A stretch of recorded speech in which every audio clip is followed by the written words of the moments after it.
ஆண்டவர் இரட்சகருமாக இயேசுவின் இணைந்த நாமத்தினால் உங்களை வாழ்த்துகிறேன். இந்த நாள் நம்முடைய ஆவிக்குரிய சிந்தனைக்காக மத்தேயு எழுதின சுவிசேஷம் 16ஆம் அதிகாரம் 13ஆம் வசனத்திலிருந்து நான் வாசிக்கிறேன்.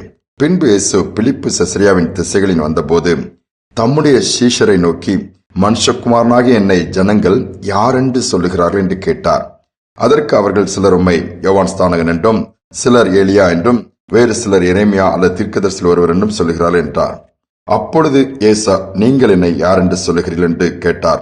சீமோன் பேதுரு பிரதியுத்தரமாக, நீர் ஜீவனுள்ள தேவனுடைய குமாரனாகிய கிறிஸ்து என்றான். இயேசு தன்னை ஜனங்கள் யார் என்று சொல்லுகிறார்கள் சொல்லி கேள்வி கேட்கிறார். அப்பொழுது தீர்க்கதரிசியில் ஒருவர், எலியா, யோவான், பல பேர்களை சொல்லுகிறார்கள். இயேசுவை எப்படி ஜனங்கள் பார்க்கிறார்கள், எப்படி புரிந்து கொண்டார்கள் என்பதை அறிந்து கொள்ள இயேசுவே இந்த காரியத்தை கேட்கிறார்.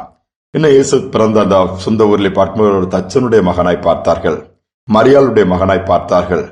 அப்படி பார்க்கிற விதத்தில் தான் அவர்கள் நன்மைகளை பெற்றுக்கொள்ள முடிகிறது. ஆனால் அவருடைய சொந்த ஊர்ல அற்புதத்தை இயேசுவால் செய்ய முடியவில்லை. காரணம், இந்த நபர் இன்னாருடைய மகன் தானே, அற்பமா எண்ணினார்கள். விசுவாசம் என்பது அவர்களுக்கு வரவில்லை. அவருடைய அவிசுவாசத்தின் நிமித்தமாக தேவன் அங்கு அற்புதத்தை செய்யவில்லை என்று வேதமும் சொல்லுகிறது. இன்னைக்கு நாம் இயேசுவை பார்க்கிற விதம் ரொம்ப முக்கியம். சாதாரணமாக சிலர் சொல்லுவார், அது ஒரு வெளிநாட்டு கடவுள் சொல்லுவாங்க, சிலர் கிறிஸ்தவருடைய தேவன் சொல்லுவாங்க.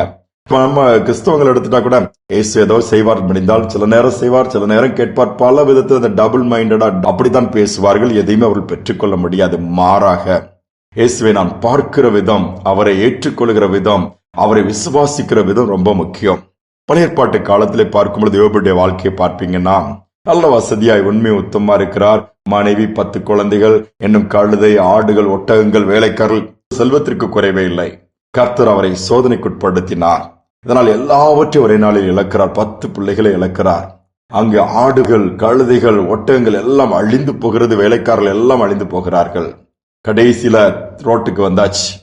மனைவியும் தூசிச்சுட்டு, என்னமாயோ அந்த ஆண்டவர் மேல நம்பிக்கையா இருக்கிறீர், அவரை தூசிச்சுட்டு ஜீவனை விடுங்கட்டு மனைவியும் பிரிந்து போய்விட்டார்கள். தன்னந்தனியாய் அனாதியா ரோட்டின் ஓரமா உட்கார்ந்துட்டு தெருவில் சரீரம் முழுவதும் வியாதியாய் மாறிடுச்சது. ஒரு ஓட்டை எடுத்து சுரண்டி கொண்டிருக்கிறார். ஒன்றுமே புரியல, எல்லாம் இருளாய் மாறிவிட்டது. க்ளோஸ் ஃப்ரெண்ட்ஸ் அவங்களும் ஆண்டோடைய நடத்தல் இப்படிலாம் இருக்குண்டு அவங்களும் புரியாம இன்னும் யோபுவை காயப்படுத்துகிறார்கள். நாட்கள் போய்கொண்டே இருக்கிறது. ஆனா ஆண்டோர் மேல் வைத்திருக்கிற நம்பிக்கை விடவில்லை. ஆண்டோரோடு கூட உறவாடுகிற, பேசுகிற ஒரு வாய்ப்பு கிடைக்கிறது. அவர் தன்னுடைய பிரச்சனை எல்லாம் சொல்லி கேள்வி கேட்கிறார். ஏன் சொல்லும்போது ஆண்டவர் எல்லாவற்றையும் கேட்டு அவர் கேள்வி கேட்க ஆரம்பிக்கிறார். யோபால் ஒன்றும் சொல்ல முடியவில்லை. அப்பொழுதுதான் யோபு 42:2 அவர் சொல்லுகிறார், தேவரீர் சகலத்தையும் செய்ய வல்லவர், நீர் செய்ய நினைத்தது ஒன்று தடைபடாது என்பதை நான் அறிந்திருக்கிறேன், சகலத்தையும் செய்ய நீர் வல்லவர் சொல்லி அறிக்கை பண்ணுகிறார். ஆண்டவர் சொல்றார், எல்லாம் முடியும் அப்பா, சகலத்தின் என்ன, நான் என்னுடைய எல்லாவற்றையும் இழந்துட்டேன், என்னுடைய பிள்ளைகள் 10 பேரை இழந்துட்டேன், என் மனைவி என்னை விட்டு போயிட்டாங்க, ஆடு, கழுத, ஒட்டகம் எல்லாம் போச்சு, வேலைக்காரெல்லாம் போச்சு, சரீரத்துல சுகமும் பலனும் போச்சுது, மீண்டுமா எல்லாவற்றையும் கொடுக்குமால் முடியும், அதுதான் சகலத்தையும் செய்ய வல்லவர். அந்த வார்த்தை விசுவாசத்தோடு சொன்னதை ஆண்டவர் பார்த்து அத்தனை திருப்பி கொடுக்கிறாரு. எப்படி கொடுத்தாரு? மனைவி திரும்ப வராங்க தேடி, நல்ல சுகபலன் உண்டாயிடுச்சு, எல்லாம் டபுளா திருப்பி கொடுக்கிறாரு. ஒட்டகங்கள் எவ்வளவு இழந்தாரோ இரட்டத்தனையாய், ஆடுகள் இரட்டத்தனையாய், வேலைக்காரர்கள் இரட்டத்தனையாய், எல்லாவற்றையும் கொடுத்து அழகாய் ஆசீர்வதிக்கிறார். சகலத்தையும் செய்ய வல்லவர். ஆண்டவர் அப்படி பார்ப்போம் என்று சொன்னால், அந்த விதத்தில் விசுவாசிப்போம் என்று சொன்னால், உங்க வாழ்க்கையில எந்த பகுதியில எப்படிப்பட்ட பாதிப்பு, அழிவு, நஷ்டம், கஷ்டம் இருந்தாலும் கர்த்தரால் மாற்ற முடியும். ஒரு அருமையான சகோதரர் சொன்ன சாட்சியை அதிகமாக தொட்டது. ஹோட்டல் பிசினஸ் செய்யும்போது அதுல பெரிய நஷ்டம். இதனால் நல்லா வசதியா இருந்தவர் அந்த நஷ்டத்தின் நிமித்தமா எல்லாத்தையும் இழக்க நேர்ந்தது. வீடெல்லாம் வித்துட்டு, பொருட்கள் எல்லாத்தையும், நகையெல்லாம் வித்துட்டு வாடகை வீட்டுக்கு போனாங்க. மனைவிக்கு அவருக்கு மனஸ்தாபம் வந்துச்சுது. பிள்ளைகளும் மனைவியோட போயிட்டாங்க. அந்த அம்மா கூட நாங்க போறோம், ஒரு அனாதை ஆயிட்டாரு. மனசே கேட்கல. இப்ப எல்லாரும் போயிட்டாங்க. கடன் பிரச்சனை, எல்லாரும் நம்மள நெருக்கிறாங்க, கொடுக்க ஒண்ணுமே இல்ல, ஆதரவுக்கு யாருமே இல்ல, சாகலான்னு சொல்லிட்டு ஒரு ஆண்டவர் அறியாத மனிதன் தற்கொலை பண்ண அவர் நடந்து போயிட்டு இருக்கும்போது ஒரு நண்பன் அவரை சந்திக்கிறார். எங்கப்பா போறா? தன்னுடைய பிரச்சனை சொல்றாரு. அந்த நண்பர் இயேசுவை ஏற்றுக்கொண்டவர். நீங்க இயேசு விட்ட போய் ஜெபம் பண்ணக்கூடாது, அவரால் சகலத்தையும் செய்ய முடியும்ட்டு யோபுவின் வாழ்க்கையில் நடந்த சம்பவத்தை விலக்கி காண்பிக்கிறார். அவர் எல்லாத்தையும் இழந்துட்டாருப்பா, எல்லாரும் அவரை விட்டுட்டு போயிட்டாங்க, ஆண்டவரை மட்டும் அவர் விடலை பிடிச்சிக்கிட்டாரு, திரும்ப எல்லாத்தையும் ஆண்டவர் கொடுத்தாருன்னு சொல்லும்போது ஒரு நம்பிக்கை வந்துச்சு. இப்ப நான் கேட்டாலும் அந்த இயேசு எனக்கு செய்வாரா? உனக்கு செய்வாரு சொல்லும்போது அப்படி சொல்லும்போது பக்கத்துல அப்படியே போற வழியில ஒரு ஆலயம் திறந்து இருக்கிறது.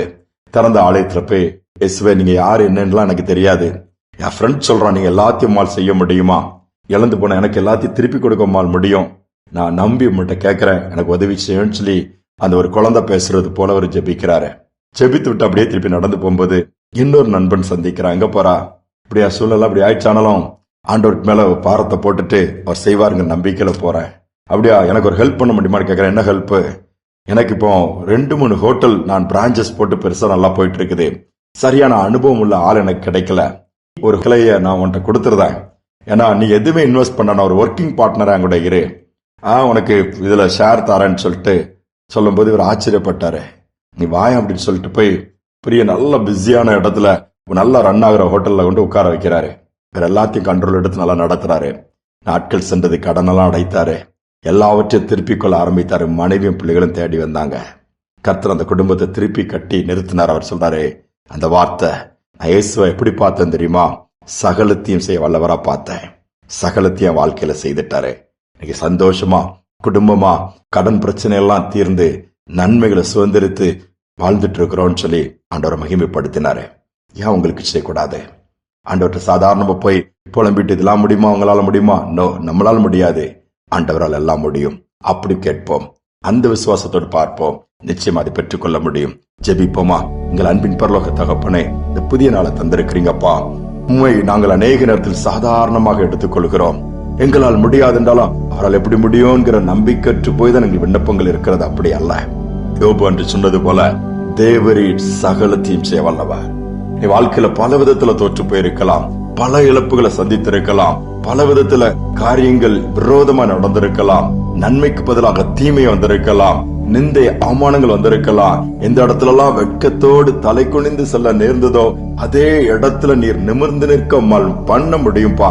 என்ன சகலத்தையும் செய்ய வல்லவர். பெரிய லிஸ்ட் போட்டு இதெல்லாம் எனக்கு பாதிப்பு, இதெல்லாம் இழந்திருக்கிறேன், இதெல்லாம் எனக்கு வேதனை, இதெல்லாம் எனக்கு கஷ்டம், எனக்கு விரோதமான காரியங்கள் சொல்லி புலம்புகிற பிள்ளைகள் இந்த செய்தியை கேட்டு ஆண்டவர் எல்லா சூழ்நிலையும் அவரால் மாற்ற முடியும். அவர் சர்வ வல்லவர், வானத்திலும் பூமியிலும் சகல அதிகாரம் பெற்றவர். அந்த விசுவாசத்தோடு யாரு கேட்கிறாங்களோ இந்த அற்புதத்தை பெற்றுக் கொள்ளட்டும், அதிசயத்தை காணட்டும். தாழ்த்தி ஒப்புக் கொடுக்கிறேன். துதிகனமை ஏற்றுக்கொள்ளும் இயேசு நாமத்தில் பிதாவே, ஆமேன், ஆமேன். நம்முடைய ஆண்டவரை சகலத்தையும் செய்ய வல்லவராய் பார்ப்போம். நிச்சயமாகவே சகலத்தையும் நாம் பெற்றுக்கொள்ள முடியும். இந்த சிந்தனையோடு இந்த நாளை தொடருவோம். மீண்டுமாய் நாளை தினம் சந்திப்போம்.